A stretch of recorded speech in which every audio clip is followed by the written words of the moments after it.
Live look here in Nashville, Tennessee, courtesy of EarthCam. A beautiful, gorgeous shot there in Music City. In Tennessee, though, the state's ban on gender-altering procedures for transgender youth can go into effect, at least for now. This after a federal appeals court temporarily reversed a lower court ruling over the weekend. With us now, Jonathan Skrmetti, Tennessee Attorney General. AG, welcome back to National Report. You know, we've been waiting to see what might happen with this law, ultimately how. Now, the ban in place. Talk to me about whether or not the federal appeals court got this right. We're the first state to win. This has gone to federal court in multiple states. And in previous cases, the courts have found that there was a constitutional right for children to receive these treatments. Tennessee's legislature was very concerned about these issues. And if you look across the Atlantic, in Europe, country after country after country is saying that the evidence just doesn't support these irreversible treatments for kids, that the benefits do not outweigh the risks. And so we're in good company. And the court is allowing Tennessee to make those medical judgments to protect children until the evidence is established.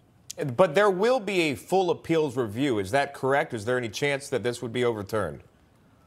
It's very early in the case. What we went up to the Sixth Circuit on was to stay the preliminary injunction, which means there's still further litigation on the preliminary injunction and then the merits of the full case itself to go. And again, in case you haven't been following along with what's happening in Tennessee, I know every state approaches this differently. This law in particular bans healthcare providers in the state from offering those hormone treatments or surgeries for transgender youth, where the purpose is to allow the child to express a gender identity. This is citing the lawsuit here, quote, inconsistent with the with the minor's sex or treating purported discomfort or distress from a discordance between the minor's sex and asserted identity. So again, essentially just putting a pause on this rush to go through these procedures, which in some cases at least cannot be reversed. Talk to me about the response you've heard from folks in Tennessee about why this is necessary now.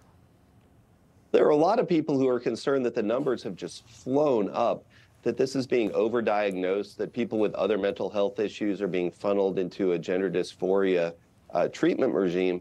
And because these are kids, they don't fully comprehend the potential consequences. They could lose all ability to procreate, to have kids of their own someday. They could lose the ability to enjoy sex. So these are lifelong potential consequences. And unless there's a really good medical reason for it, it's easy to say that kids should not be making those decisions. And as I said, this is consistent with a lot of other countries that are approaching it from a very different perspective. These are not conservative countries, but they're countries that, like Tennessee, are concerned about the long-term health of their kids. Do you believe that, and I'm going out of the purview of the law here with you, AG, but you brought this up. Do you believe that gender dysphoria is not being focused on in healthcare as much as these gender-altering procedures in terms of what is being offered, what is available to these minors? Well, I mean, gender dysphoria has been around for a long time, but it's always been an incredibly small number of people who have dealt with it. And in the recent past, we've seen the number of people being treated for it radically increase. And so there's a concern there.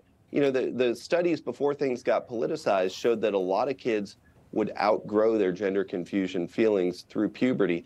And the kids that are dealing with this are having a hard time. The idea is not to persecute them.